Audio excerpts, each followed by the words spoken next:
이 이야기는 경상남도 진주시 어느 시골 마을에 사는 한 가족의 실제 사연을 각색하였습니다. 가을빛이 완연한 시골 마당에 메마른 낙엽이 쌓여갑니다. 이곳은 경상남도 진주 외곽의 작은 마을, 시어머니 김순자 여사가 30년 넘게 살아온 집이죠. 그리 넓지 않은 마당과 정갈한 한옥은 시골 특유의 정취를 간직하고 있습니다. 텃밭에서는 계절마다 다른 채소들이, 마당 귀퉁이에서는 늙은 감나무가 제 몫을 다하며 순자의 일상을 지켜주고 있습니다. 순자는 이른이 넘은 나이에도 부지런히 마당을 쓸고 텃밭을 가꾸며 하루를 시작하곤 합니다. 그러나 오늘은 평소와 다른 긴장감이 집안에 흐르고 있었습니다. 아들 민석과 며느리 지영이 서울에서 내려온 지 이틀째였기 때문이죠. 지영아, 점심 준비 좀 도와주려무나. 순자가 부엌에서 채소를 다듬으며 거실 쪽으로 목소리를 높였습니다. 하지만 돌아오는 대답은 없었어요.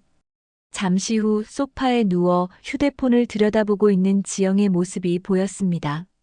지영아, 들리지 않아? 좀 도와주겠니? 순자의 목소리가 조금 더 높아졌습니다.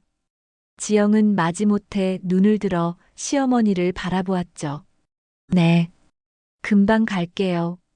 하지만 그 대답과 달리 지영의 손가락은 여전히 휴대폰 화면을 바쁘게 오갔습니다.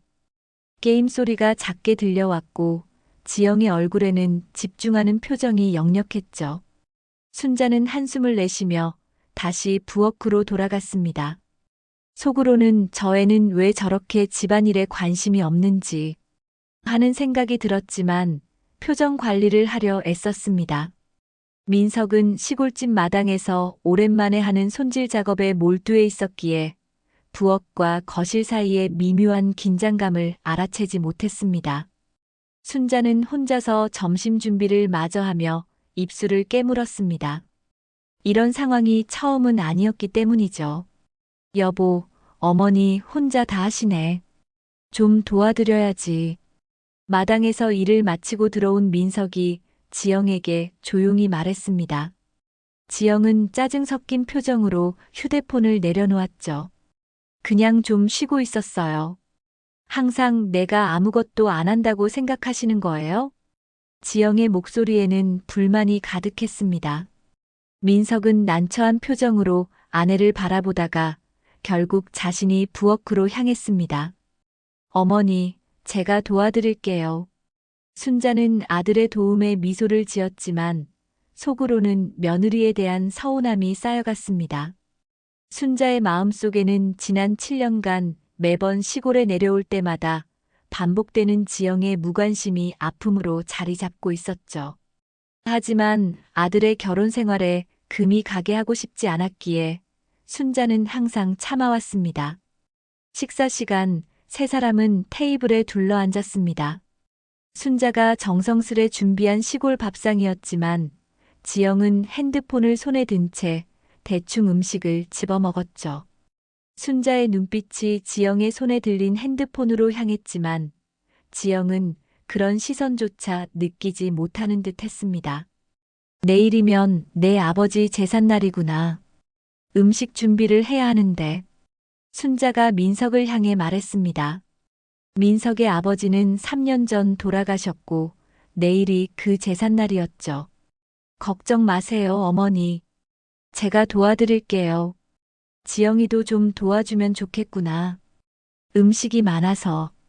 순자의 말에 지영은 잠시 휴대폰에서 눈을 떼고 시어머니를 바라보았습니다. 그리고는 형식적인 미소를 지으며 대답했죠. 네, 알겠습니다. 하지만 그 목소리에는 진심이 느껴지지 않았고 순자는 그것을 너무나 잘 알고 있었습니다. 식사를 마친 후에도 지영은 설거지를 돕는 대신 다시 소파로 향했고 순자와 민석이 부엌을 정리했습니다. 순자의 가슴 한편에는 말로 표현할 수 없는 서운함이 자리 잡고 있었죠. 아침 일찍부터 순자의 집은 분주한 기운으로 가득 찼습니다. 오늘은 고인이 된 남편의 제삿날이었으니까요. 순자는 새벽부터 일어나 제사 음식을 준비하기 시작했습니다. 아침 이슬이 마당에 촉촉히 내려앉은 시간, 부엌에서는 이미 각종 나무를 데치는 소리와 함께 순자의 부산한 움직임이 이어지고 있었죠. 여보, 일찍 일어나셨네요. 민석이 부엌으로 들어오며 말했습니다. 순자는 아들을 보며 따스한 미소를 지었죠. 그래, 오늘 내 아버지 제삿날이라 준비할 게 많아서 일찍 시작했다. 민석은 어머니 곁으로 다가가 도움을 주기 시작했습니다. 시골 특유의 고요함 속에서 모자의 정겨운 대화가 오갔지만 그 분위기는 오래가지 못했습니다. 민석아, 지영이는 아직도 자고 있니? 순자가 조심스럽게 물었습니다. 민석은 잠시 말을 고르다가 대답했죠. 네, 아직 자고 있어요. 어제 좀 피곤해 보이던데. 순자는 입술을 꾹 다물었습니다. 시계는 이미 9시를 가리키고 있었고 제사 준비는 한창이었습니다. 다른 친척들도 곧 도착할 텐데 며느리는 아직도 자고 있다니. 마음속 불만이 차오르는 것을 순자는 애써 누르며 다시 음식 준비에 집중했습니다. 11시가 되어서야 지영은 침실에서 나왔습니다. 화장기 없는 얼굴로 거실에 나타난 지영은 분주히 움직이는 시어머니와 남편을 힐끗 바라보았을 뿐 곧바로 소파에 앉아 휴대폰을 켰습니다. 지영아, 일어났구나. 아침 먹을래? 민석이 부엌에서 나오며 물었습니다. 지영은 고개를 저었죠. 아니요, 괜찮아요. 그냥 커피 한 잔만 주세요. 순자는 며느리를 향해 시선을 던졌습니다. 부엌 선반을 정리하던 손길이 잠시 멈추었죠. 민석은 아내를 위해 커피를 타주며 조용히 말했습니다. 오늘 아버지 제사라 어머니가 아침부터 준비하고 계셔. 좀 도와드리는 게 어떨까? 지영은 짧게 한숨을 내쉬었습니다. 그리고는 마지못해 일어나 부엌으로 향했죠. 어머니, 제가 뭐 도와드릴까요? 순자는 며느리의 무심한 표정을 보며 잠시 말을 잃었습니다. 그렇게 오래 잠들어 있다가 이제 와서 형식적인 도움을 청하는 며느리가 못마땅했지만 제삿날만큼은 가족 간의 불화를 만들고 싶지 않았죠. 저기 나물 좀 묻혀줄래? 그리고 과일도 좀 씻어놓으면 좋겠구나. 지영은 별말 없이 시어머니가 지시한 일을 시작했습니다. 하지만 그녀의 손놀림은 서툴렀고 마음은 다른 곳에 가 있는 듯 했죠. 종종 휴대폰을 확인하며 메시지를 보내기도 했습니다. 순자는 그런 지영을 힐끗거리며 속으로 한숨을 내쉬었습니다. 지영아, 오늘은 좀 진지하게 도와주면 안 될까? 순자가 부드럽게 타일렀습니다. 지영은 잠시 손을 멈추고 시어머니를 바라봤죠. 지금 돕고 있잖아요. 왜 이렇게 귀찮게 하세요? 지영의 퉁명스러운 대답에 부엌 안의 공기가 얼어붙었습니다. 민석은 그 순간 밖에 나가 있었기에 이 긴장감을 느끼지 못했죠. 순자는 잠시 말을 잃었다가 애써 감정을 누르며 대답했습니다. 그래, 고맙구나. 하지만 순자의 눈에는 상처받은 기색이 역력했습니다. 지영은 그런 시어머니의 표정을 보고도 아무렇지 않게 다시 일을 이어갔죠. 부엌에는 불편한 침묵만이 감돌았습니다. 오후가 되자 친척들이 하나둘 모여들기 시작했습니다. 순자의 동생들과 조카들, 그리고 민석의 사촌 형제들까지. 집은 금세 사람들로 북적이게 되었죠. 그런 와중에도 지영은 가족들과 어울리기보다는 구석에서 휴대폰을 보거나 형식적인 인사만 나눌 뿐이었습니다. 지영이는 요즘도 회사 다니니? 순자의 여동생이 물었습니다. 지영은 건성으로 대답했죠. 아니요, 그만뒀어요. 좀 쉬고 있어요. 그럼 시간이 많겠네. 순자 언니한테 많이 도움되겠다. 그 말에 지영은 어색한 웃음만 지었고 순자는 아무 말도 하지 않았습니다. 가족들 사이에 미묘한 긴장감이 흐르는 것을 민석만은 알아채지 못한 채 친척들과 이야기를 나누며 분주히 움직이고 있었죠. 제사 시간이 다가오자 모두가 정장을 갖춰 입고 제사상 앞에 모였습니다. 순자는 남편을 그리워하는 마음으로 정성껏 제사를 준비했지만 한쪽에서는 지영의 태도에 마음이 무거웠죠. 지영은 제사 과정 내내 무표정한 얼굴로 형식적인 절차만 따를 뿐이었습니다. 고인을 추모하는 진지한 분위기 속에서도 지영의 무관심은 눈에 띄었죠. 제사가 끝나고 모두가 둘러앉아 음식을 나누는 시간이 되었습니다. 오랜만에 만난 가족들은 정겨운 이야기를 나누며 고인의 추억을 떠올렸죠. 순자는 아픈 마음을 감추고 손님들을 대접하느라 분주했습니다. 그녀의 눈가에는 남편을 그리워하는 그리움과 슬픔이 깃들어 있었지만 가족들 앞에서는 의연한 모습을 보이려 애썼죠. 올해도 음식 솜씨는 여전하시네요, 어머니. 민석의 사촌이 칭찬했습니다. 순자는 미소를 지으며 고개를 저었죠. 별거 아니다. 다들 맛있게 먹어주니 고맙구나. 식사가 한창일 때 순자는 지영이 거실 한쪽에서 핸드폰을 보며 게임에 몰두하고 있는 모습을 발견했습니다. 다른 가족들이 음식을 나르고 이야기를 나누는 동안 지영은 마치 그 자리에 없는 사람처럼 자신만의 세계에 빠져 있었죠. 순자의 마음에 서운함이 밀려왔지만 손님들 앞에서 내색하지 않으려 애썼습니다. 지영아, 이모님들 음식 좀 더 드시라고 권해드려라. 순자가 부드럽게 말했습니다. 지영은 마지못해 핸드폰에서 눈을 떼고 순자를 바라봤죠. 네. 하지만 그녀는 자리에서 일어나지 않고 잠시 후 다시 핸드폰으로 시선을 돌렸습니다. 순자의 눈빛이 흔들렸지만 그녀는 말없이 몸소 음식을 나르며 손님들을 대접했죠.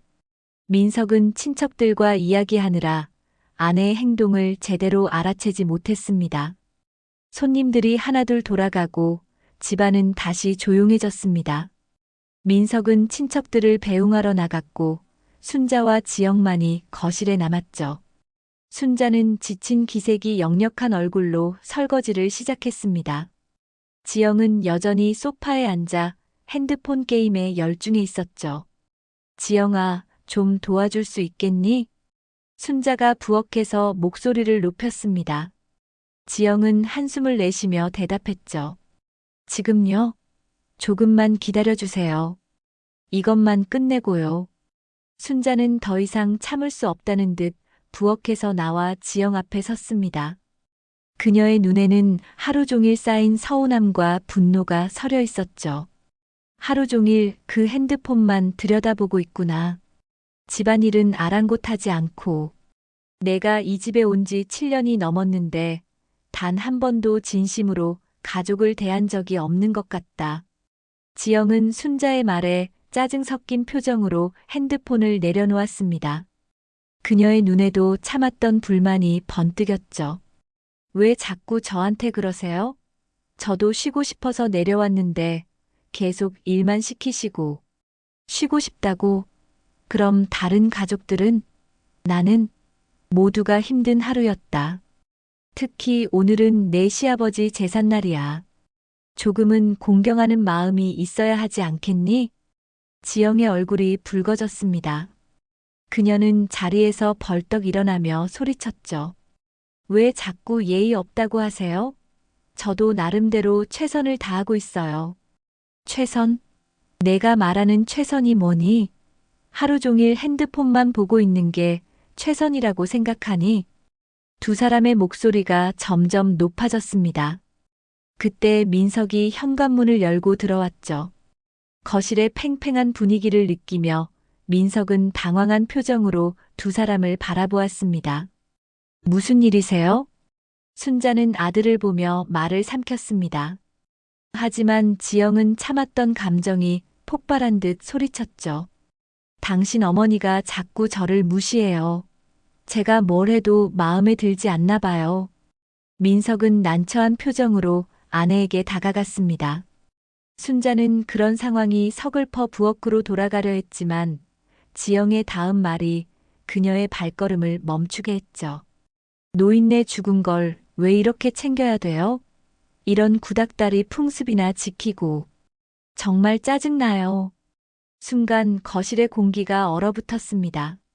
순자의 얼굴이 하얗게 변했고 민석도 충격에 말을 잃었죠. 고인이 된 시아버지를 그렇게 모욕적으로 언급한 것은 단순한 무례를 넘어선 일이었습니다. 지영아, 무슨 말을 그렇게 해? 민석이 아내를 질책했지만 지영은 이미 감정이 격해진 상태였습니다. 순자는 떨리는 목소리로 말했죠. 내가 내게 뭘 그렇게 잘못했니? 왜 이렇게 우리 가족을 무시하는 거니? 무시라뇨? 저는 그냥 솔직하게 말한 거예요. 매번 이런 행사 때문에 귀찮게 내려와서 시키는 대로 해야 하는 게 얼마나 스트레스인지 아세요?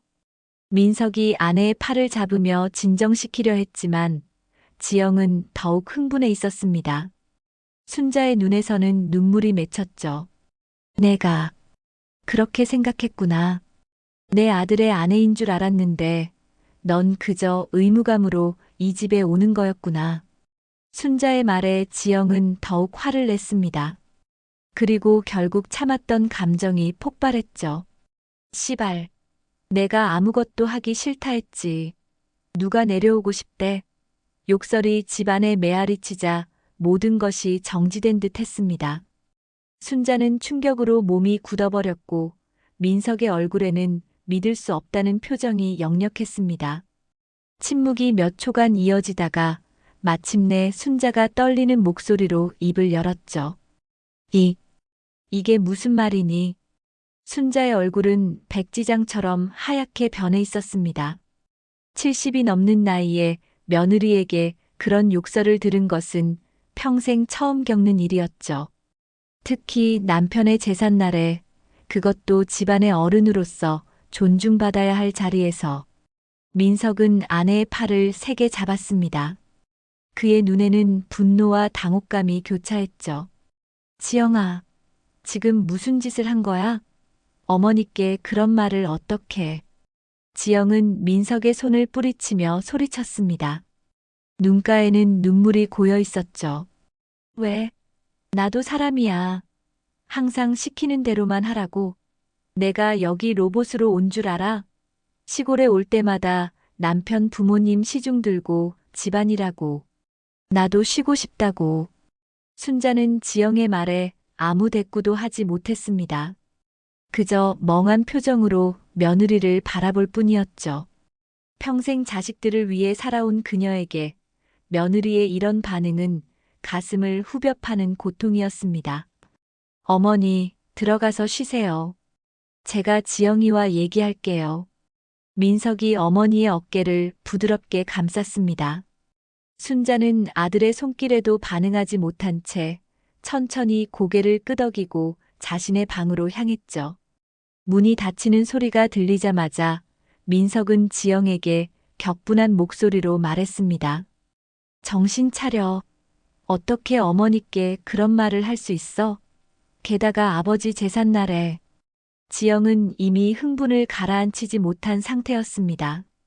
그녀의 눈에서는 눈물이 흘러내렸죠. 나도 알아. 내가 잘못했어. 하지만 당신도 내 마음을 알아줘. 나는 여기 올 때마다 숨이 막혀. 당신 어머니는 항상 나를 무시하고 내가 뭘 해도 마음에 들지 않아. 민석은 한숨을 내쉬며 소파에 앉았습니다. 그는 아내의 손을 잡으려 했지만 지영은 그 손길을 피했죠. 지영아, 어머니는 그저 가족으로서 내가 함께하길 바라시는 거야. 그게 그렇게 어려운 일이니? 그게 어려워. 매번 와서 시키는 대로 하고 비위 맞추고. 나도 내 삶이 있어. 당신은 한 달에 한 번 내려오면 되지만 나는 매번 이런 스트레스를 견뎌야 해. 두 사람의 대화는 끝내 합의점을 찾지 못했습니다. 밤이 깊어갈수록 집안의 분위기는 더욱 무거워졌죠. 민석은 지영에게 어머니께 사과하라고 요구했지만 지영은 완강히 거부했습니다. 결국 두 사람은 각자의 생각에 갇힌 채 밤을 보냈죠. 다음 날 아침 순자는 평소보다 일찍 일어나 마당을 쓸고 있었습니다. 그녀의 얼굴에는 잠 못 이룬 흔적이 역력했죠. 눈가에는 마른 눈물 자국이 남아 있었고 그 주름진 얼굴에는 깊은 상처가 묻어났습니다. 마당에 낙엽을 쓸어 담으며 순자의 마음속에도 무언가가 쓸려나가는 듯 했습니다. 민석이 마당으로 나와 어머니께 다가갔습니다. 그의 얼굴에도 피곤함이 역력했죠. 어머니, 많이 속상하셨죠? 지영이가 어제 너무 흥분해서 그런 거예요. 마음에 담아두지 마세요. 순자는 빗자루질을 멈추지 않은 채 대답했습니다. 그녀의 목소리는 담담했지만 그 안에는 깊은 상처가 배어 있었죠. 괜찮다. 늙은이가 뭘 알겠니? 요즘 젊은 사람들은 다 그런가 보다. 어머니. 아니다, 민석아. 어머니는 괜찮아. 너희도 오늘 서울로 돌아갈 거지? 준비해라. 순자의 말에 민석은 어머니의 어깨를 부드럽게 잡았습니다. 그는 무슨 말을 해야 할지 몰랐죠. 어머니의 상처받은 마음을, 아내의 불만을. 그 사이에서 민석은 어떤 말도 제대로 할 수 없었습니다. 그날 오후 민석과 지영은 서울로 돌아갔습니다. 지영은 끝내 순자에게 사과하지 않았고 형식적인 인사만 건넸죠. 순자는 마당에 서서 떠나는 차를 바라보았습니다. 그녀의 눈에는 무언가 결심한 듯한 빛이 깃들어 있었죠. 집으로 돌아온 순자는 오랫동안 남편의 사진 앞에 앉아 있었습니다. 세월의 흔적이 고스란히 담긴 사진 속 남편의 미소를 바라보며 순자는 조용히 눈물을 흘렸죠. 여보, 내가 뭘 그렇게 잘못했을까? 우리 민석이 장가 보내고 며느리 맞이했는데 이렇게 서운할 줄은 몰랐어. 순자의 독백은 빈집 안에 아픔으로 메아리 쳤습니다. 그녀는 점점 깊은 생각에 잠겼죠. 70년 넘게 살아오면서 부모로서, 아내로서 최선을 다했다고 생각했습니다. 하지만 이제는 그 모든 것이 무의미하게 느껴졌죠. 이제는 결정할 때가 온 것 같아. 순자는 천천히 일어나 서랍을 열었습니다. 그 안에는 오랫동안 보관해온 문서들이 가지런히 정리되어 있었죠. 토지대장, 집문서, 통장. 평생 모아온 재산의 증표들이었습니다. 순자는 그것들을 하나씩 꺼내며 깊은 숨을 내쉬었습니다. 더 이상은 이렇게 살 수 없을 것 같구나. 이튿날 아침 순자는 평소보다 더 일찍 일어났습니다. 창문 너머로 보이는 마을은 아직 어둠에 잠겨 있었죠. 그녀는 조용히 옷을 갈아입고 거울 앞에 섰습니다. 주름진 얼굴, 흰 머리카락. 70년이 넘는 세월이 그녀의 몸에 고스란히 새겨져 있었죠. 하지만 오늘따라 그 눈빛은 달랐습니다. 단호함과 결연함이 깃든 눈빛이었습니다. 이제는 나를 위한 삶을 살아봐야겠구나. 순자는 작은 가방에 필요한 물건들을 챙겼습니다. 오랫동안 간직해온 남편의 사진, 중요한 서류들, 그리고 몇 벌의 옷. 그녀가 당장 필요로 하는 것들만 담았죠. 그리고 부엌 테이블 위에 봉투 하나를 올려두었습니다. 그 안에는 민석에게 남기는 편지가 들어 있었습니다. 아침 버스를 타기 위해 순자는 집을 나섰습니다. 마당을 가로지르며 그녀는 잠시 멈춰서서 집을 바라보았죠. 30년 넘게 살아온 이 집, 남편과 함께 아들을 키우며 희로애락을 나눈 공간. 그 모든 기억이 물밀듯이 밀려왔지만 순자는 흔들리지 않았습니다. 더 이상 과거에 매여 살지 않겠다는 결심이 그녀의 마음을 단단히 지켜주고 있었죠. 마을 버스 정류장에서 순자는 진주행 버스를 탔습니다. 창밖으로 스쳐 지나가는 마을의 풍경을 바라보며 그녀는 깊은 숨을 내쉬었죠. 진주에 도착한 순자는 곧장 부동산 사무소로 향했습니다. 그곳에서 그녀는 자신의 집과 토지에 관한 상담을 시작했습니다. 할머니, 이 집과 땅을 파시려고요? 젊은 부동산 중개인이 물었습니다. 순자는 담담하게 고개를 끄덕였죠.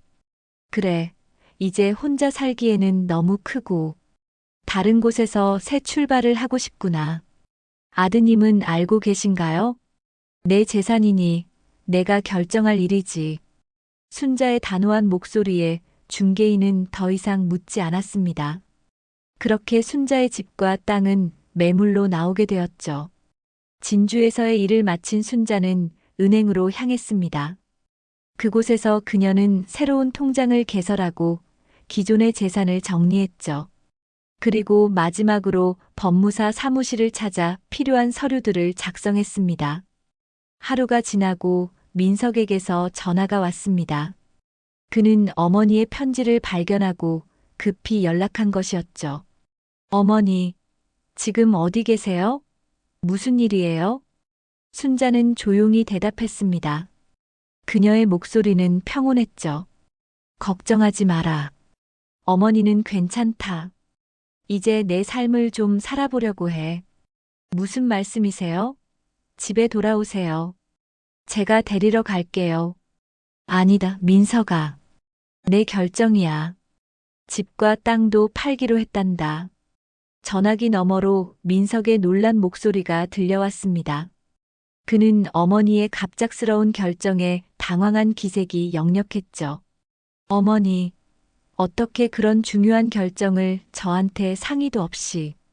상의가 필요할까? 내 재산이고 내 인생이다. 이제 나도 내 삶을 살고 싶구나. 민석은 말문이 막혔습니다. 어머니의 목소리에서 느껴지는 단호함은 그가 평생 들어본 적 없는 것이었죠. 어머니, 혹시 지영이 때문에 그러시는 거예요? 지영이가 사과할게요. 제발 돌아오세요. 순자는 잠시 침묵했습니다. 그리고 천천히 대답했죠. 이건 지영이 때문만은 아니다. 오랫동안 생각해온 일이야. 이제 나이도 많고 남은 삶은 내가 원하는 대로 살고 싶구나. 하지만 어머니, 민서가 내 편지에 다 썼잖니. 더 이상 너희와 얽히고 싶지 않다고. 순자의 말에 민석은 충격에 빠졌습니다. 어머니가 남긴 편지의 내용이 그제야 실감났죠. 그는 어머니를 설득하려 했지만 순자의 마음은 이미 굳게 닫혀 있었습니다. 전화를 끊은 후 순자는 창밖을 바라보았습니다. 낯선 도시의 풍경이 그녀의 눈에 들어왔죠. 며칠 동안 머물 모텔 창문 너머로 보이는 진주의 거리는 그녀가 살던 시골과는 완전히 달랐습니다. 하지만 이상하게도 두려움보다는 기대감이 더 컸습니다. 순자의 집은 생각보다 빨리 팔렸습니다. 오랜 세월 동안 잘 관리된 집과 비옥한 땅은 좋은 가격에 거래되었죠. 순자는 그 돈으로 새로운 삶을 준비했습니다. 진주에서 조금 떨어진 작은 마을에 아담한 집을 구했죠. 그곳은 시골의 정취를 간직하면서도 생활하기에는 편리한 곳이었습니다. 집을 계약하는 날, 순자는 부동산 중개인과 함께 새 집을 둘러보았습니다. 작지만 깨끗한 집, 작은 텃밭이 딸린 마당. 그녀의 눈에는 만족감이 어렸죠. 이제 여기서 새로 시작하면 되겠구나. 순자가 중얼거렸습니다. 중개인은 노부인의 결단력에 감탄하며 계약서를 내밀었죠. 할머니, 정말 대단하세요. 이렇게 홀로 새 출발하시다니. 순자는 미소를 지으며 계약서에 서명했습니다. 그녀의 손은 조금 떨렸지만 마음만은 단단했죠. 살다 보면 때로는 모든 걸 내려놓고 새로 시작해야 할 때가 있는 법이야. 새 집으로 이사하는 날, 하늘은 맑고 청명했습니다. 순자는 짐을 풀며 집안을 정리했습니다. 많은 물건을 가져오지 않았기에 정리는 금방 끝났죠. 그녀는 작은 거실에 남편의 사진을 조심스럽게 놓았습니다. 오랜 세월 함께한 반려자의 미소가 담긴 사진을 바라보며 순자는 작게 중얼거렸습니다. 여보, 우리 또 새 집이네요. 여기서 잘 지낼 수 있을까요? 창밖으로 보이는 풍경은 낯설었지만 동시에 새로운 기대감도 느껴졌습니다. 작은 텃밭이 있는 마당, 그리고 멀리 보이는 산의 능선. 이곳에서의 삶은 분명 다를 것이라는 예감이 들었죠. 첫날 밤 순자는 낯선 침대에 누워 천장을 바라보았습니다. 70년이 넘는 삶 동안 이렇게 홀로 새로운 시작을 한 적은 없었죠. 두려움과 설렘이 교차하는 마음으로 그녀는 잠에 들었습니다. 다음 날 아침 순자는 일찍 일어나 마당으로 나갔습니다. 아침 이슬이 맺힌 텃밭을 살펴보며 무엇을 심을지 구상했죠. 그때 옆집에서 노인이 나와 인사를 건넸습니다. 아, 새로 이사 오셨나 보네요. 반갑습니다. 이른이 조금 넘어 보이는 남자였습니다. 순자는 고개를 숙여 인사했죠.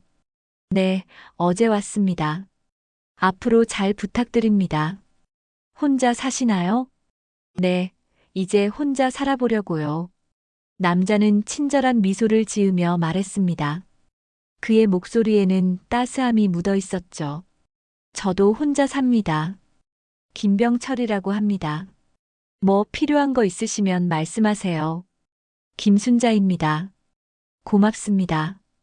그렇게 순자의 새로운 이웃과의 만남이 시작되었습니다. 병철은 이 마을에서 오래 산 토박이로 순자에게 마을의 이것저것을 알려주었죠. 동네 시장이 서는 날, 병원이 있는 곳, 버스 시간표. 새로운 환경에 적응하는데 큰 도움이 되었습니다. 한편 민석은 어머니를 찾아 진주 일대를 수소문했습니다. 하지만 순자는 아들에게 새 주소를 알려주지 않았죠. 그녀는 당분간 홀로 지내며 자신의 삶을 정리하고 싶었습니다. 민석의 전화는 받았지만 만나자는 제안은 계속 거절했습니다. 어머니, 제발 어디 계신지 알려주세요. 찾아뵙고 싶어요. 아직은 때가 아니다. 좀 더 혼자 있고 싶구나. 지영이가 정말 많이 반성하고 있어요. 사과드리고 싶대요. 순자는 전화기를 꽉 쥐었습니다. 며느리의 이름을 들으니 아직도 가슴이 아팠죠. 민석아, 지금은 그 이야기를 하고 싶지 않구나. 시간이 필요해. 그렇게 봄이 지나고 여름이 시작되었습니다. 순자는 새 집에서의 생활에 점점 적응해 갔습니다. 텃밭에는 상추와 고추, 토마토가 자라기 시작했고 마당 한켠에는 작은 꽃밭도 만들었죠. 이웃들과도 자연스럽게 교류하며 새로운 관계를 맺어갔습니다. 특히 옆집의 병철과는 자주 이야기를 나누게 되었습니다. 두 사람은 비슷한 나이에 홀로 사는 처지라 서로 공감대가 많았죠. 아침이면 함께 동네를 산책하고 가끔은 텃밭 가꾸는 일도 도와주었습니다. 병철은 목수일을 했던 경험이 있어 순자의 집에 작은 수리가 필요할 때마다 도움을 주었죠. 순자 씨, 이 선반 좀 고쳐드릴게요. 아이고, 매번 신경 써주시고. 고맙습니다. 뭐료, 이웃사촌이라고 하잖아요. 서로 돕고 살아야죠. 병철의 따뜻한 말에 순자는 미소를 지었습니다. 오랜만에 느끼는 편안함이었죠. 시댁에서는 항상 며느리와의 갈등으로 마음이 무거웠는데 이곳에서는 그런 부담 없이 자유롭게 지낼 수 있었습니다. 어느 날 오후 동네 경로당에서 모임이 있었습니다. 순자는 처음으로 그 모임에 참석했죠. 비슷한 또래의 노인들이 모여 이야기를 나누고 간식을 나눠 먹는 화기애애한 분위기였습니다. 순자는 조용히 구석에 앉아 있었지만 곧 다른 할머니들이 다가와 말을 걸었죠. 새로 이사 오셨다면서요? 어디서 오셨어요? 네, 진주 근처 시골에서 왔습니다. 혼자 사세요? 자녀분들은요? 순자는 잠시 망설이다가 대답했습니다. 그녀의 목소리는 담담했지만 그 안에는 깊은 상처가 묻어 있었죠. 아들이 하나 있지만 지금은 혼자 살고 싶어서요. 다른 할머니들은 더 이상 캐묻지 않고 고개를 끄덕였습니다. 그들 중에도 비슷한 사연을 가진 이들이 있었기 때문이죠. 대신 그들은 순자를 자연스럽게 대화에 끌어들였습니다. 요리법을 나누고 건강 정보를 교환하며 순자는 오랜만에 또래들과 어울리는 즐거움을 느꼈습니다. 모임이 끝날 무렵 병철이 경로당 앞에서 순자를 기다리고 있었습니다. 그는 손에 작은 꽃다발을 들고 있었죠. 어떠셨어요? 첫 모임은? 생각보다 재미있었어요. 다들 친절하더라고요. 다행이네요. 아, 이거. 텃밭에 핀 꽃인데 예뻐서 좀 꺾어왔어요. 병철이 수줍게 꽃다발을 내밀었습니다. 순자는 갑작스러운 선물에 당황했지만 마음 한구석이 따뜻해지는 것을 느꼈죠. 고맙습니다. 정말 예쁘네요. 두 사람은 나란히 걸으며 집으로 향했습니다.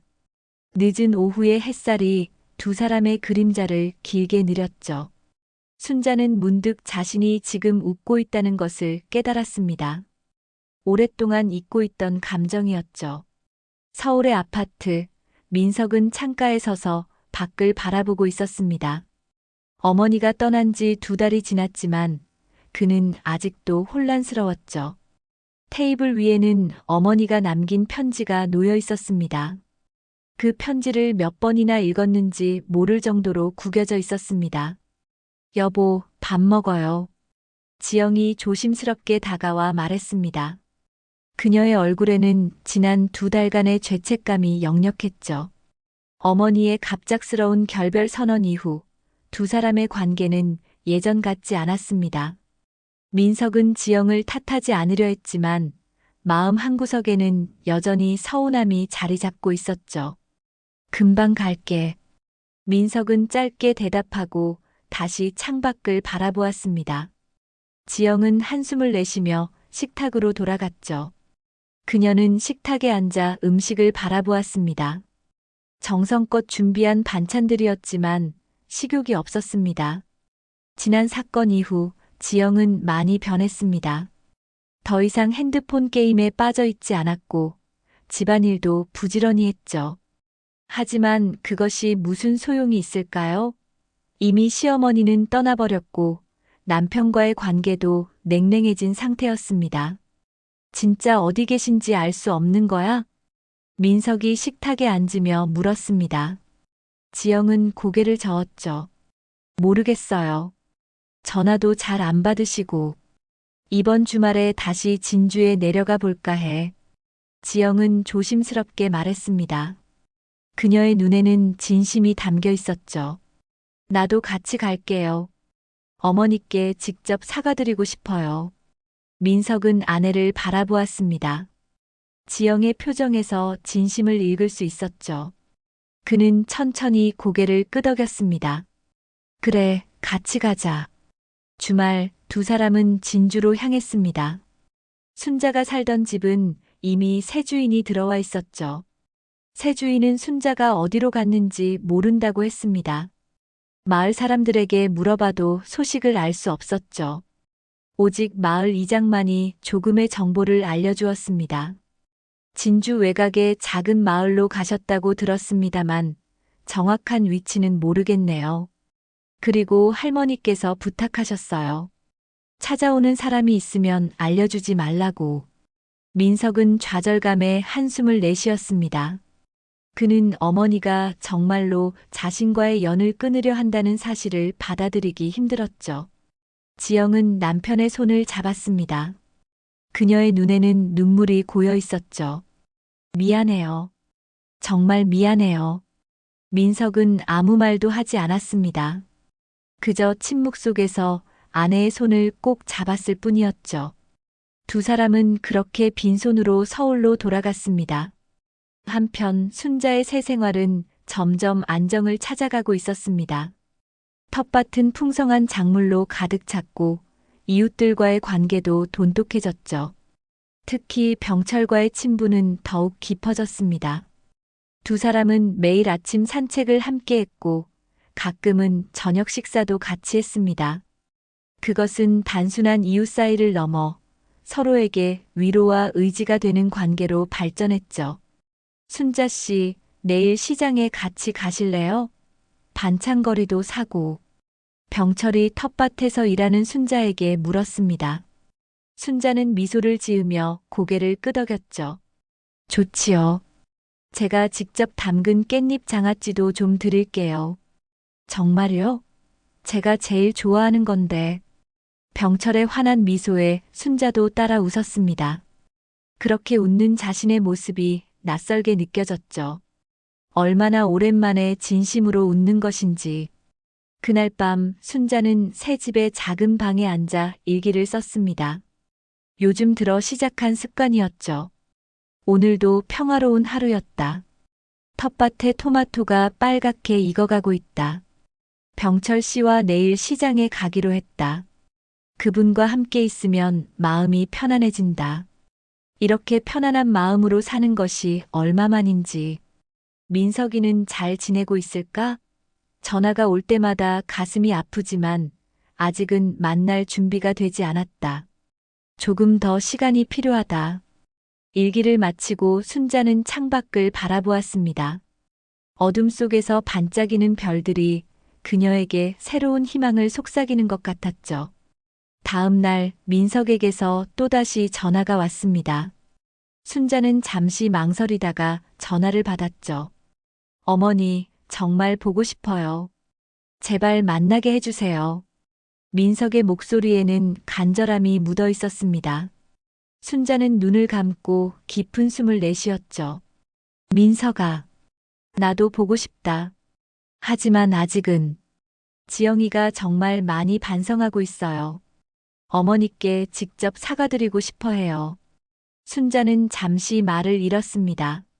며느리의 이름을 들으니 아직도 가슴이 조금 아팠지만 예전처럼 격하게 반응하지는 않았죠.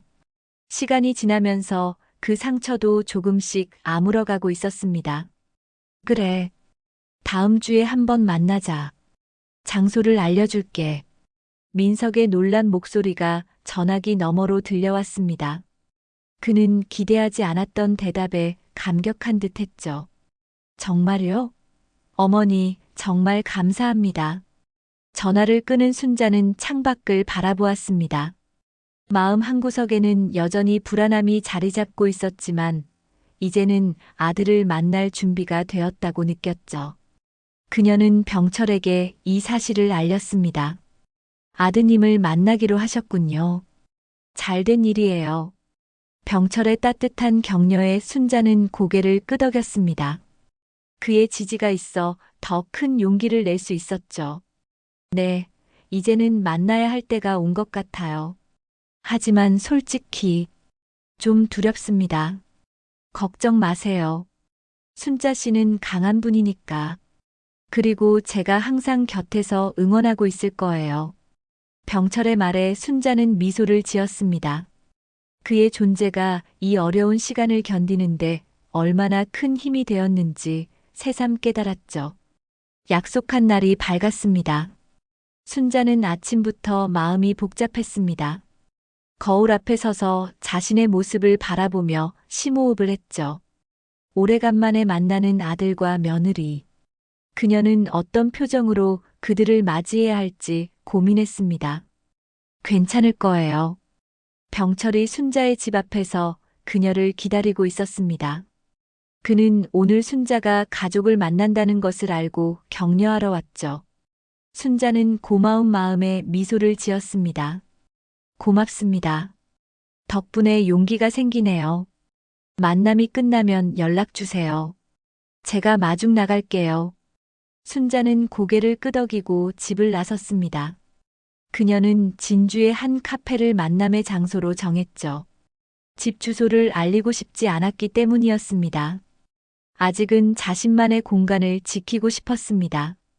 카페에 도착하자 민석과 지영이 이미 와서 기다리고 있었습니다. 민석은 어머니를 보자마자 자리에서 벌떡 일어났죠.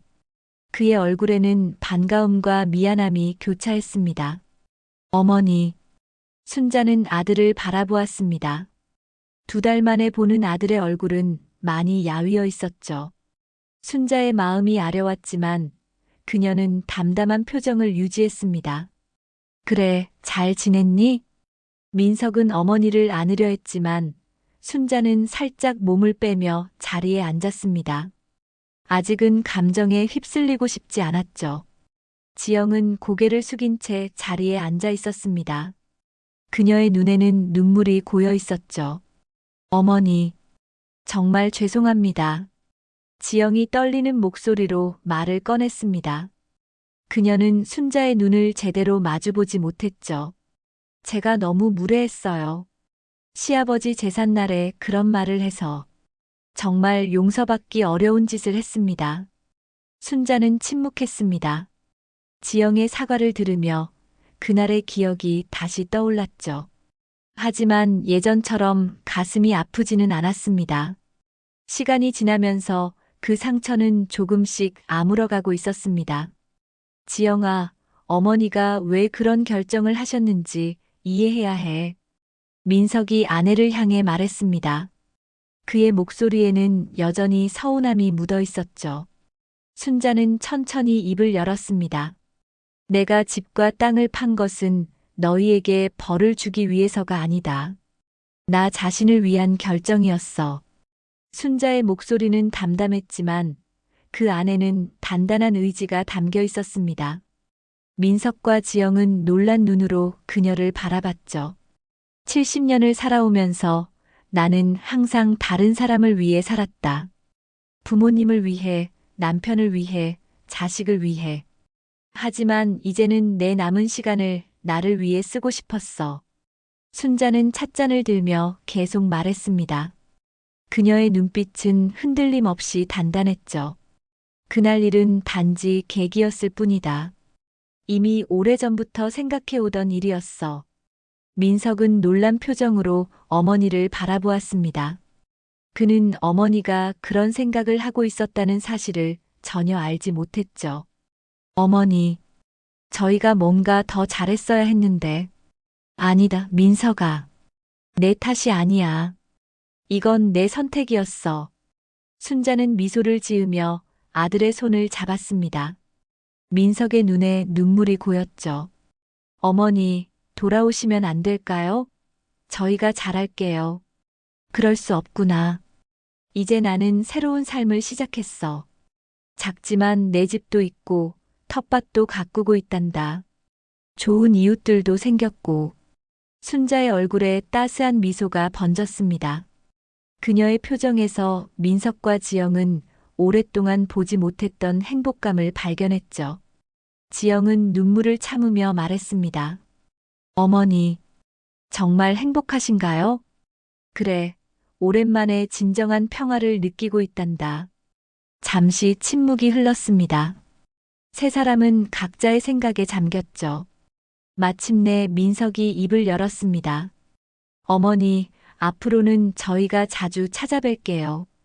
그래도 괜찮으시겠어요? 순자는 잠시 생각하다가 고개를 끄덕였습니다. 이제는 조금씩 마음의 문을 열 준비가 되었다고 느꼈죠. 그래, 가끔씩은 괜찮겠구나. 하지만 내 새집 주소는 아직 알려주고 싶지 않구나.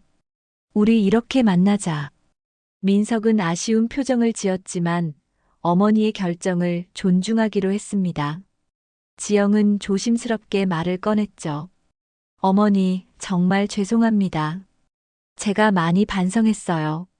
앞으로는 달라질게요. 순자는 지영을 바라보았습니다. 그녀의 눈에는 진심이 담겨 있었죠. 순자는 마음속으로 깊은 숨을 내쉬었습니다. 용서할 준비가 되었다고 느꼈지만 완전히 잊기에는 아직 시간이 필요했습니다. 지영아, 나도 미안하구나. 너무 엄격했을지도 모르겠다. 우리 모두 각자의 삶이 있으니 서로 존중하며 지내자꾸나. 지영의 눈에서 눈물이 흘러내렸습니다. 그녀는 고개를 숙이며 고마움을 표했죠. 세 사람은 오랜만에 편안한 대화를 나눴습니다. 과거의 상처는 아직 완전히 아물지 않았지만 새로운 관계를 시작할 수 있는 첫걸음을 내딛었습니다. 약속한 시간이 지나고 순자는 민석과 지영에게 작별 인사를 했습니다. 그들은 아쉬운 마음으로 순자를 배웅했죠. 어머니, 건강하세요. 다음에 또 뵙겠습니다. 순자는 미소를 지으며 고개를 끄덕였습니다. 그리고 약속한 대로 병철에게 전화를 걸었죠. 다 끝났어요. 이제 돌아갈게요. 알겠습니다. 금방 마중 나갈게요. 순자는 카페를 나와 길가에 서 있었습니다. 멀리서 병철이 자전거를 타고 오는 모습이 보였죠. 그의 얼굴에는 환한 미소가 가득했습니다. 어떠셨어요? 많이 힘드셨죠? 생각보다는 괜찮았어요. 이제 조금은 마음의 짐을 내려놓은 것 같네요. 두 사람은 나란히 걸으며 집으로 향했습니다. 오후에 햇살이 따스하게 내리쬐는 길을 걸으며 순자는 문득 자신의 선택이 옳았다고 느꼈습니다. 더 이상 과거에 얽매이지 않고 자신의 삶을 찾아가는 여정. 그것은 늦은 나이에 시작한 새로운 도전이었지만 그녀에게는 가장 값진 선물이었습니다. 집에 도착한 순자는 텃밭에 핀 꽃들을 바라보았습니다. 병철이 그녀 곁에 서서 함께 바라보았죠. 이제 어떤 계획이 있으세요? 글쎄요. 텃밭도 더 가꾸고 동네 경로당에서 하는 활동도 참여하고 싶어요. 그리고 순자는 잠시 망설이다가 병철을 바라보았습니다. 그녀의 눈에는 따스한 미소가 어렸죠. 그리고 좋은 이웃과 함께 차 한잔하며 여유롭게 지내고 싶습니다. 병철은 환하게 웃으며 고개를 끄덕였습니다. 두 사람은 마당에 있는 작은 테이블에 앉았죠. 순자가 준비한 차와 직접 만든 과자를 나누며 그들은 평화로운 오후를 보냈습니다. 멀리서 들려오는 새소리와 바람소리가 그들의 대화에 잔잔한 배경음악이 되었죠. 순자의 얼굴에는 오랜만에 진정한 행복의 미소가 피어났습니다. 그것은 다른 사람을 위한 것이 아닌 온전히 자신을 위한 선택에서 비롯된 행복이었습니다. 70년을 살아오면서 그녀는 비로소 자신의 삶을 찾아가는 법을 배웠습니다. 늦었지만 결코 늦지 않은 새로운 시작이었죠.